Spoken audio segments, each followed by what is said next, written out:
교회는 주님의 주권 안에 있습니다. 시작. 경성교회는 주님의 주권 안에 있습니다. 6월은 호프 보건의 달입니다. 오늘은 6.25 전쟁 76주년을 맞이하는 주간입니다. 절체절명의 위기 가운데 나라를 위해서, 교회를 위해서 기도하는 저와 여러분들이 되시기를 바랍니다. 특별히 이 6.3 부정선거 때문에 온 나라가 매일매일 시끄럽지만 빨리 해결되어서 정상화가 되어서 다시는 이런 일이 없도록 여러분들이 진짜 기도해 주셔야 합니다. 6.25 전쟁은 여러분 아시다시피 1950년 6월 25일 주일날, 오늘 주일날 새벽에 친번 소련제 탱크를 몰고 북계의 김일성이가 스탈린의 비호 아래, 스탈린은 전쟁을 하지 말라고 했습니다. 왜? 미국이 개입하면 한반도에 골치 아픈 일이 있습니다. 안 그래도 북쪽은 소련이 지배하고 있고 남쪽은 미국이 지배하고 있었으니까. 그런데 김일성이하고 남노당의 박헌영이가 우리가 전쟁을 우리가 7월달 안에 끝낼 수 있다고 하였습니다. 여러분 아시다시피 소련제 탱크를 밀고 내려와서 3일 만에 서울을 탈환합니다. 서울을 갖다가 북계가 점령하게 됩니다. 그래 남노당 박헌영의 남노당 20만 명이 나와서 같이 싸워줄 거라. 근데 김일성이 속았죠. 남노당 20만 명 아무도 나오지 아니하였습니다. 3년 6개월 동안에 여러분 3년 6개월 동안에 320만 명이 죽었습니다.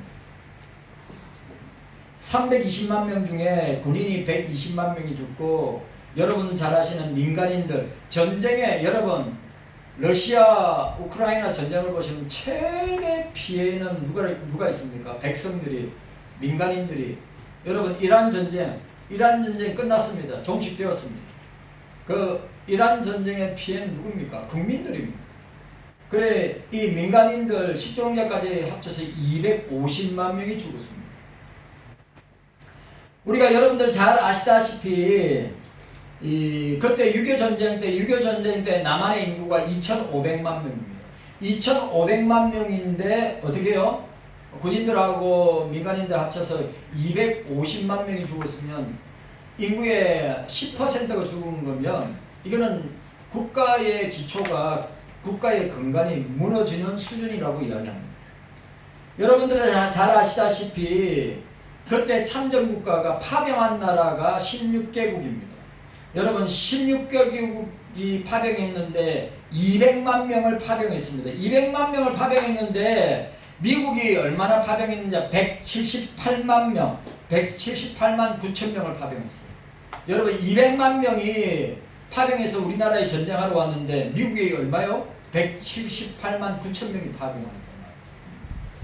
그 다음에 영국이 5만 6천 명, 그 다음에 캐나다가 25,687명, 터키가 14,936명, 호주가 8,407명, 필리핀이 7,420명, 태국이 6,326명.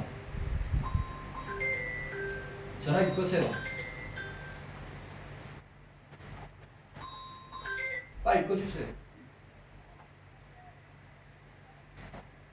네덜란드가 5,322명, 콜롬비아가 5,100명. 그 16개국과 함께 의료와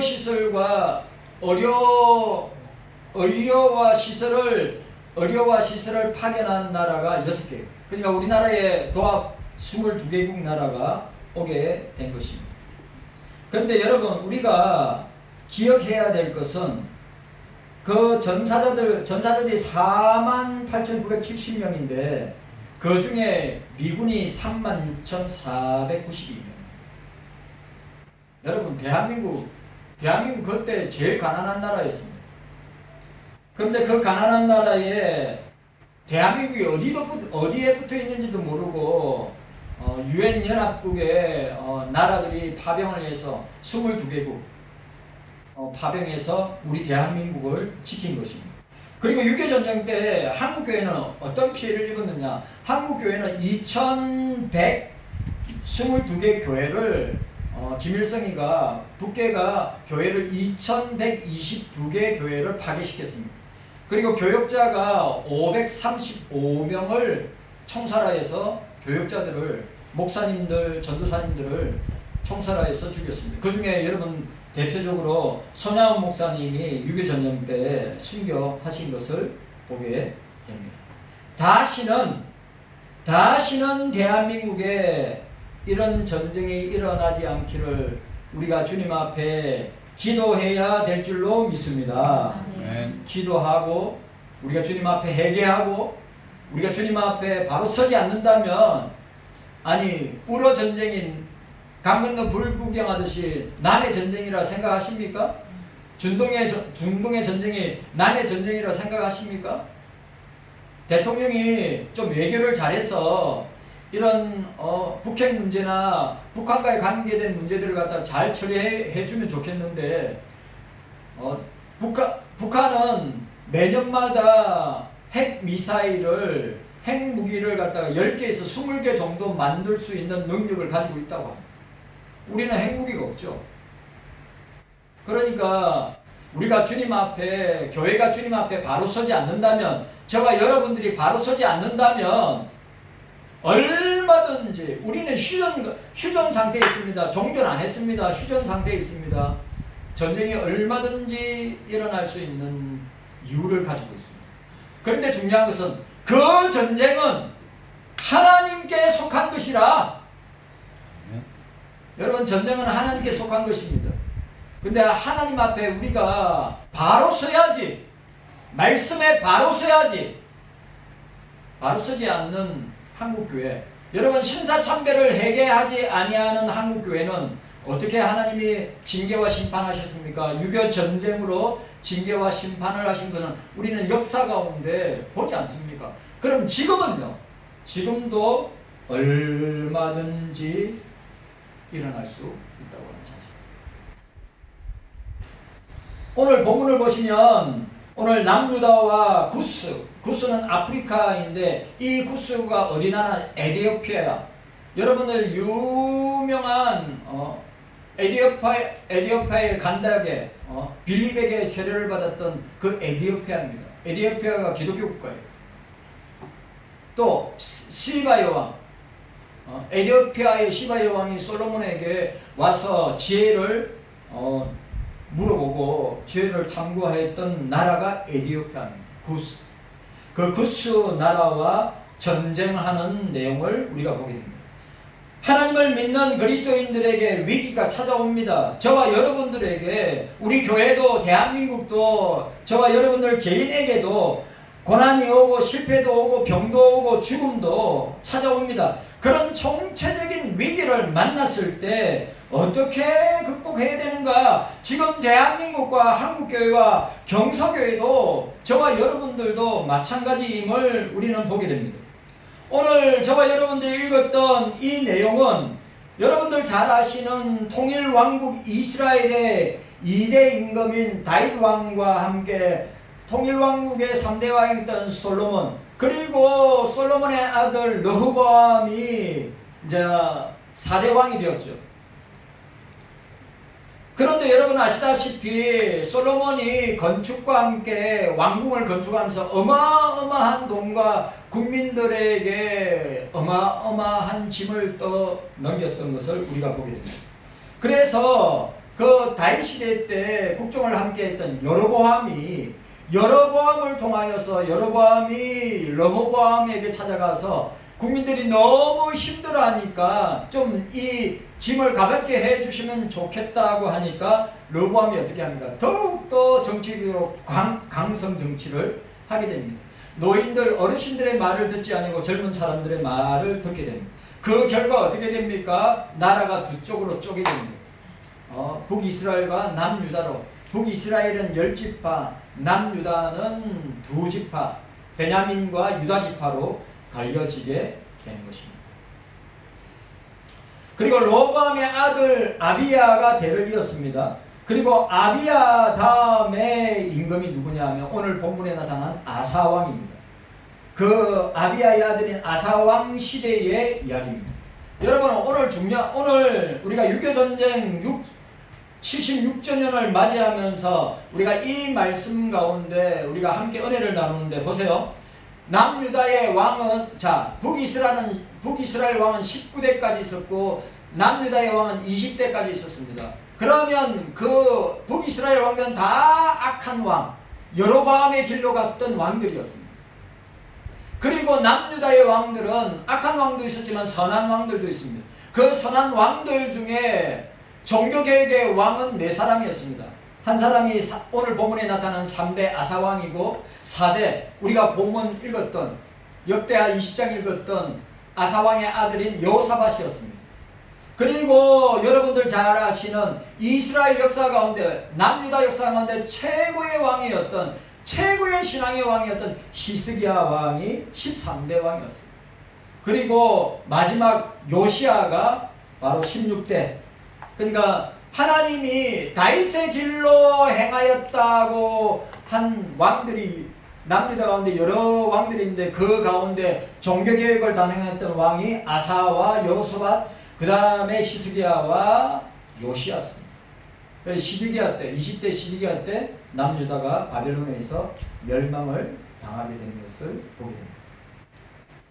그리고 여러분들 아시다시피 남유다 왕 중에 최장수왕 우시야 왕이 52년을 통치했습니다.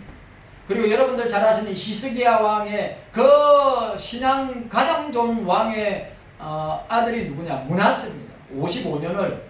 그러니까 이스라엘 남유다 역사 가운데 가장 악한 왕이 므낫세입니다. 불가사의하죠.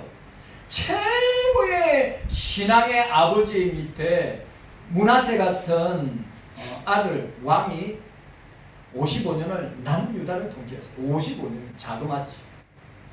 우리가 다윗의 길로 행하였던 선한 왕들의 특징이 뭐냐? 종교개혁을 행하였다. 그리고 국력을 강화하였다. 그 다음에 뭘 했습니까? 외침, 애국이 침범할 것을 미리 대비하였다. 그리고 하나님 앞에 기도하는 왕들이었다. 그런데 악한 왕들은 여로보암의 길로 걸었는데 악한 왕들은 뭡니까? 우상을 숭배했다. 우상을 숭배하니까 국가가 불안정할 수밖에 없습니다. 그리고 외세의 침입에 의해서 어마어마한 고통을 당하는 것을 우리가 보게 됩니다. 그런데 오늘 이 본문에 나타난 남유다의 3대 왕인 아사왕은 하나님에게 은총을 받았고 태평성대를 누리게 된 것을 보게 됩니다. 자, 역대하 14장을 보면 아사왕은 하나님을 잘 믿는 왕이었습니다. 자, 우리 1절 말씀 읽도록 하겠습니다. 1절 14장 1절 말씀 함께 읽도록 하겠습니다. 1절 말씀 읽습니다. 시작. 아비야가 그 10조와 함께 잠에 다윗성에 장사되고 그 아들 아사가 대신하여 왕이 되니 그 시대에 그 땅이 10년을 평안하니라. 10년 동안 평안하니라고 하였습니다. 자, 오늘 정말 중요한 말씀, 오늘 정말 중요한 말씀이 나옵니다. 자, 2절과 3절입니다. 2절과 3절 말씀 우리 함께 읽도록 하겠습니다. 2절과 3절입니다. 시작. 아사가 그 하나님 여호와 보시기에 선과 정의를 행하여 이방 제단과 산당을 없이하고 주상을 해파하며 아세라상을 짓고 라고 했습니다. 여러분, 여호와 보시기에 아사가 그 하나님 여호와 보시기에 선과 정의를 행하고, 여러분 오늘 이 중요한 말 어떤 중요한 여호와 보시기에, 너무 중요한 말. 오늘 저와 여러분들에게 이 말씀을 비교해보면 아사왕은 여호와 보시기에 선과 정의를 행하였다. 하나님이 기뻐하시는 길로 행하였다.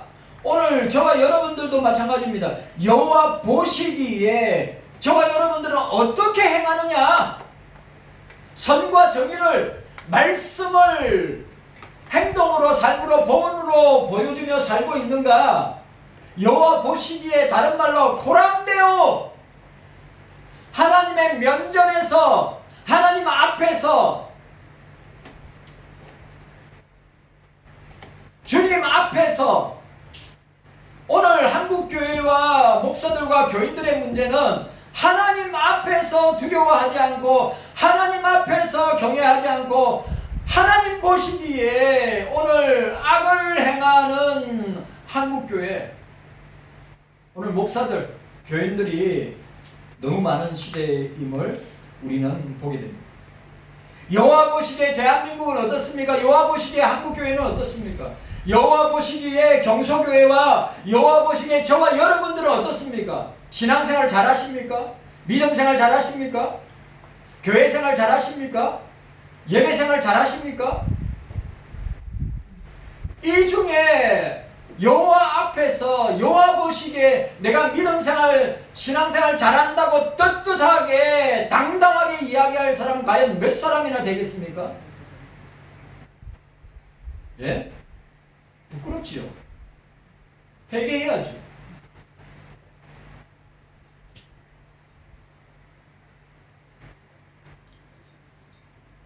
여러분, 남과 자 보세요. 이 표현이 얼마나 중요하냐면 북이스라엘과 남유다의 왕들을